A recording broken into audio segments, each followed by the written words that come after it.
Study of laws and GS with me APO and civil जज channel में सभी का स्वागत है। इस चैनल के माध्यम से एपीओ व सिविल जज का संपूर्ण पाठ्यक्रम पढ़ाया जा रहा है। साथ ही साथ समान अध्ययन व करंट अफेयर्स भी पढ़ाया जा रहा है।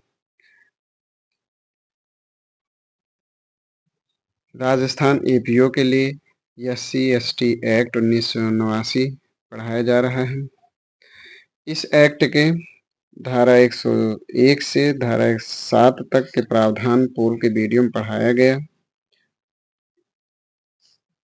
इस एक्ट में कुल अध्याय 5 हैं, कुल धाराएं 23 हैं। यह 1989 का अधिनियम संख्या 33 है। इस अधिनियम का उद्देश्य है कि अनुसूचित जातियों व अनुसूचित जनजातियों के सदस्यों पर अत्याचार का अपराध करने से निवारण करना है। इन ऐसे अपराधों के विचारण के लिए विशेष न्यायालय व अनन्य न्यायालयों का उपबंध करना, अपराध से पीड़ित व्यक्तियों को राहत व पुनर्वास आदि का उपबंध करना इस अधिनियम का उद्देश्य है। इस अधिनियम के अध्याय 1 जो प्रारंभिक है, जिसमें धारा 1 से 2 है, 1 में संक्षिप्त नाम विस्तार और प्रारंभ बताता है। इस अधिनियम की धारा 1 उपधारा 3 में इसका प्रारंभ जो 30/1/1990 से है। धारा 2 में परिभाषाएं बताता है, जिसमें अत्याचार संहिता, आश्रित, आर्थिक बहिष्कार, अनन्य विशेष न्यायालय, हाथ मैला उठाने वाले कर्मी, अनुसूचित जातियों, अनुसूचित जनजातियों, विशेष न्यायालय, सामाजिक बहिष्कार, पीड़ित आदि की परिभाषा बताया गया है, जिसे पूर्व के वीडियो में विस्तृत व्याख्या सहित पढ़ाया गया। इस नियम के अध्याय 2 में अत्याचार के अपराध के विषय में बताया गया है, जिसमें धारा 3 से धारा 9 तक है। इस अध्याय के धारा 3 से धारा 7 तक के प्रावधान पूर्व के वीडियो में पढ़ाए गए।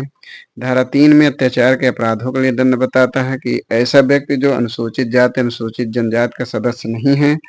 और ऐसे किसी व्यक्ति जो अनुसूचित जाति और अनुसूचित जाति के सदस्य हैं, उनका तिरस्कार करता है, उनकी संपत्ति का जबरदस्ती अधिभोग करता है, उन्हें जूतों की माला या अन्य प्रकार से उनके साथ अमानवीय व्यवहार करता है, तो ऐसे में इस धारा में दंड का प्रावधान है। इस धारा में अनुसूचित जाति, अनुसूचित जनजाति के सदस्यों के प्रति ऐसे व्यवहार जो दंडनीय हैं, इनका प्रावधान इस अधिनियम के उपधारा 1 के खंड का से या गा में प्रावधान किया गया है, जिसमें यदि कोई ऐसा सदस्य जो अनुसूचित जाति, अनुसूचित जनजाति का सदस्य नहीं है और ऐसे किसी सदस्य के विरुद्ध करता है जो अनुसूचित जाति, अनुसूचित जनजाति का सदस्य है,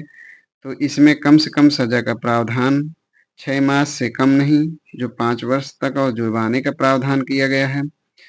इसी प्रकार यदि मिथ्या साक्ष्य और मिथ्या साक्ष्य गढ़ने के संबंध में है, जिसमें यदि कोई अनुसूचित जाति, अनुसूचित जनजाति के सदस्य को मृत्युदंड दिया जाता है, तो वो मृत्युदंड से दंडनीय होगा। इसी प्रकार अन्य खंड में अपराध करने पर उनके दंड का प्रावधान किया गया है। इस अधिनियम की धारा 4 में कर्तव्य की उपेक्षा के लिए दंड का प्रावधान है, जिसमें कि यदि कोई अधिकारी या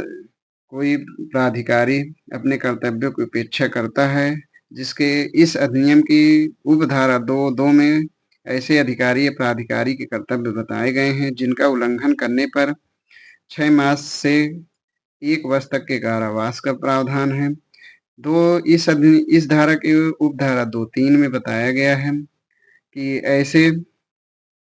अपराधों का संज्ञान विशेष न्यायालय या अनन्य विशेष न्यायालय द्वारा किया जाएगा। इस अधिनियम के धारा 5 में प्रावधान किया गया है कि पश्चातवर्ती दोष सिद्धि के लिए वर्धित दंड, यानी कोई व्यक्ति यदि इस अधिनियम के अधीन कोई अपराध करता है और उसी प्रकार या अन्य प्रकार फिर कोई पश्चातवर्ती अपराध करता है, तो उसके लिए कारावास 1 वर्ष से कम नहीं एवं जो अपराध करता है उसके लिए उपबंधित दंड से दंडित किया जाएगा। इस प्रकार का प्रावधान इस अधिनियम की धारा 5 में किया गया है। धारा 7 कतिपय व्यक्तियों की संपत्ति का संप्रहरण के विषय में बताया गया है। धारा 8 आज शुरू किया जाएगा। इस अधिनियम की धारा 8 अपराधों के बारे में उपधारणा के विषय में बताता है। तो इस अध्याय के अधीन किसी अपराध के लिए अभियोजन में यदि साबित हो जाता है कि कि इस अध्याय के अधीन अपराध करने वाले अभियुक्त द्वारा या युक्तियुक्त रूप से संदेहास्पद व्यक्ति द्वारा किए गए अपराधों के संबंध में कोई वित्तीय सहायता की है, तो विशेष न्यायालय जब तक तत्प्रतिकूल साबित न हो किया जाए, यह अवधारणा करेगा कि ऐसे व्यक्ति ने उस अपराध का दुष्प्रेरण किया है। इसी प्रकार इस धारा के खंड ख में यदि किसी समूह ने इस अध्याय के अधीन अपराध किया है और ये साबित हो जाए कि किया गया अपराध भूमि या किसी अन्य विषय के बारे में किसी विद्यमान विवाद का फल है, तो यह अवधारणा की जाएगी कि वह अपराध समान न्याय से या समान उद्देश्य को अग्रसर करने में किया गया है। इसी प्रकार इस धारा के उपधारा खंड ग में अभियुक्त पीड़ित या उसके कुटुंब को का व्यक्तिगत ज्ञान रखता था। न्यायालय यह अवधारणा करेगा कि जब तक अन्यथा साबित न हो अभियुक्त को पीड़ित की जाति या जनजाति पहचान का ज्ञान था। इस अधिनियम की धारा 9 शक्तियों का प्रदान किया जाने के विषय में उपबंध करता है, जिसमें बताया कि यदि राज्य सरकार ऐसा करना आवश्यक या समीचीन समझती है, तो इस अधिनियम के अधीन किसी अपराध के निवारण के लिए, उससे निपटने के लिए, इस अधिनियम के अधीन किसी मामले या मामलों के वर्ग या समूह के लिए किसी जिले या उसके किसी भाग में राज्य सरकार के किसी अधिकारी को राजपत्र में अधिसूचना द्वारा इसे जिले या उसके भाग में संहिता के अधीन पुलिस अधिकारी द्वारा प्रयोक्तव्य शक्तियां यथास्थिति ऐसे मामले या मामलों के वर्ग या समूह के लिए विशिष्टता किसी विशेष न्यायालय के समक्ष व्यक्तियों की गिरफ्तारी अन्वेषण पर अभियोजन की शक्तियां प्रदान कर सकता है। यानी राज्य सरकार जो शक्ति किसी पुलिस अधिकारी में प्रयुक्त है, उसका प्रयोग करने के लिए किसी भी व्यक्ति या किसी भी वर्ग या समूह को ऐसी शक्तियां प्रदान कर सकता है। इस अधिनियम के अध्याय 3 निष्कासन से संबंधित है। इस अध्याय में धारा 10 से धारा 13 तक के उपबंध दिए गए हैं। अध्याय 10 में प्रावधान है कि ऐसे व्यक्ति को हटाया जाना जिसके द्वारा अपराध किए जाने की संभावना है। तो जहां विशेष न्यायालय का परिवाद की पुलिस रिपोर्ट पर यह समाधान हो जाता है कि संभवतः कोई व्यक्ति संविधान के अनुच्छेद 244 से धारा 21 की उपधारा 2 के खंड 7 के उपबंधों के अधीन पहचान किए गए किसी क्षेत्र में यथा निर्देश अनुसूचित क्षेत्र या जनजाति क्षेत्र में सम्मिलित है, किसी क्षेत्र में इस अधिनियम के अध्याय 2 के अधीन कोई अपराध करेगा, तो वहां वह लिखित आदेश द्वारा ऐसे व्यक्ति को यह निर्देश दे सकेगा कि वह ऐसे क्षेत्र की सीमाओं से परे ऐसे मार्ग से होकर और इतने समय के भीतर हट जाए जो आदेश में निर्दिष्ट किए जाएं,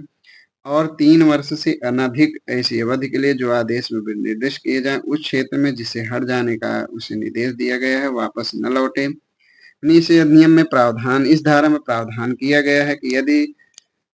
न्यायालय की पुलिस रिपोर्ट पर यह समाधान हो जाता है कि कोई व्यक्ति जो अनुच्छेद 244 या 21 की उपधारा 2 धारा 21 की उपधारा 2 के खंड 7 के उपबंधों के अधीन पहचाने गए जनजाति या अनुसूचित जाति के क्षेत्र हैं, इसमें कोई अपराध करेगा, तो ऐसा न्यायालय लिखित आदेश द्वारा उस व्यक्ति को निर्देश दे सकेगा कि वो उस क्षेत्र की सीमाओं से हट जाए, वहां से बाहर चला जाए, और यदि हट जाने या बाहर चले जाने को ऐसे व्यक्ति को निर्देश दिया गया है, तो ऐसा व्यक्ति 3 वर्ष से अनधिक अवधि के लिए उस क्षेत्र में वापस नहीं लौटेगा। इस धारा के उपधारा 2 में विशेष न्यायालय प्रावधान किया गया है कि विशेष न्यायालय उपधारा 1 के अधीन जो आदेश दिया है, आदेश के साथ उस उपधारा के अधीन निर्देश व्यक्ति को वे आधार संसूचित करेगा जिन पर वह आदेश किया गया है। जिस आधार पे विशेष न्यायालय उसे हट जाने का आदेश दिया है, उसके आधार को उस व्यक्ति को संपूर्ण सूचना देगा। इस धारा के उपधारा 3 में विशेष न्यायालय उस व्यक्ति द्वारा जिसके विरुद्ध ऐसा आदेश दिया गया है या उसकी ओर से किसी अन्य व्यक्ति को द्वारा आदेश की तारीख से 30 दिन के भीतर किए गए अभ्यावेदन या प्रत्यावेदन पर ऐसे कारणों से जो लेखबद्ध किए जाएंगे उपधारा 1 के अधीन किए गए आदेश को प्रतिसंग्रहित कर सकता है, रद्द कर सकता है या उपांतरित कर सकेगा। यानी यदि कोई भी व्यक्ति जिसे हट जाने या बाहर जाने का आदेश दिया गया है, वह या उसकी ओर से कोई भी व्यक्ति ऐसे आदेश दिए जाने के 30 दिन के भीतर ऐसे न्यायालय में प्रत्यावेदन आवेदन कर सकेगा, ऐसे कारणों को लेखबद्ध करते हुए। तो यदि वो ऐसे कारण जो उचित होंगे उसके आधार पर ऐसे न्यायालय अपने आदेश को रद्द कर सकता है, उपांतरित कर सकता है। इस अधिनियम की धारा 11 किसी व्यक्ति द्वारा संबंधित क्षेत्र से हटने में असफल रहने और वहां से हटने के पश्चात उसमें प्रवेश करने की दशा में प्रक्रिया का प्रावधान किया गया है कि यदि किसी व्यक्ति को धारा 10 के अधीन हट जाने का निर्देश जारी किया गया है और वो ऐसे निर्देश के क्रम में वह हटने में असफल रहता है या हटने के पश्चात इस धारा 10 के उपधारा 2 में विशेष न्यायालय की अनुज्ञा, लिखित अनुज्ञा के बिना उस क्षेत्र में निर्दिष्ट अवधि के भीतर प्रवेश करता है, यानी 3 वर्ष के भीतर ही प्रवेश करता है, तो विशेष न्यायालय उसे गिरफ्तार करा सकेगा और उसे क्षेत्र के बाहर ऐसे स्थान जो विशेष न्यायालय निर्दिष्ट करे पुलिस अभिरक्षा में हटवा सकेगा। इस धारा के उपधारा 2 में विशेष न्यायालय लिखित आदेश द्वारा ऐसे व्यक्ति को जिसके विरुद्ध धारा 10 के अधीन आदेश दिया गया है अनुज्ञा दे सकेगा कि वह उस क्षेत्र में जहां से हट जाने को उसे निर्देश दिया गया था इसे अस्थायी अवधि के लिए और ऐसी शर्तों के अधीन रहते हुए जो ऐसे आदेश में निर्दिष्ट किए जाए लौट सकता है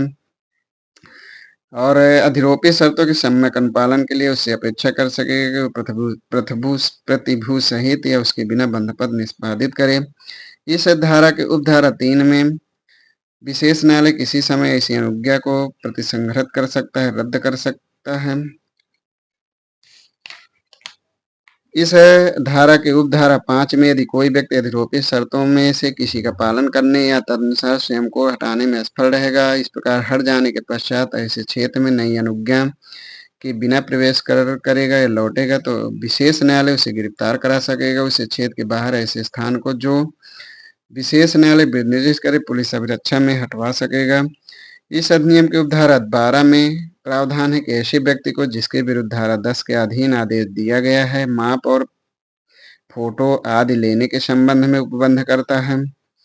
तो प्रत्येक ऐसा व्यक्ति जिसके विरुद्ध धारा 10 के अधीन आदेश दिया गया है विशेष न्यायालय द्वारा ऐसी अपेक्षा किए जाने पर किसी पुलिस अधिकारी को अपने माप व फोटो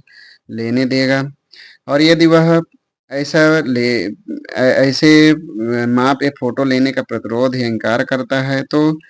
वह विधिपूर्ण होगा कि माप और फोटो लिए जाने के लिए पुलिस अधिकारी सुनिश्चित करने के लिए सभी आवश्यक उपाय किए जाएंगे और प्रतिरोध या इनकार करने पर उसे भारतीय दंड संहिता या बीएनएस भारतीय दंड संहिता की धारा 186 या बीएनएस की धारा 221 के अधीन अपराध समझा जाएगा। यदि धारा 10 के अधीन आदेश रद्द कर दिया जाता है तो इस प्रकार लिए गए सभी माप और फोटो नेगेटिव सहित नष्ट कर दिए जाएंगे और या उस व्यक्ति को सौंप दिए जाएंगे जिसके विरुद्ध आदेश दिया गया है। इस अधिनियम की धारा 13 यह प्रावधान करता है कि धारा 10 के अधीन आदेश के अनुपालन के लिए शास्ति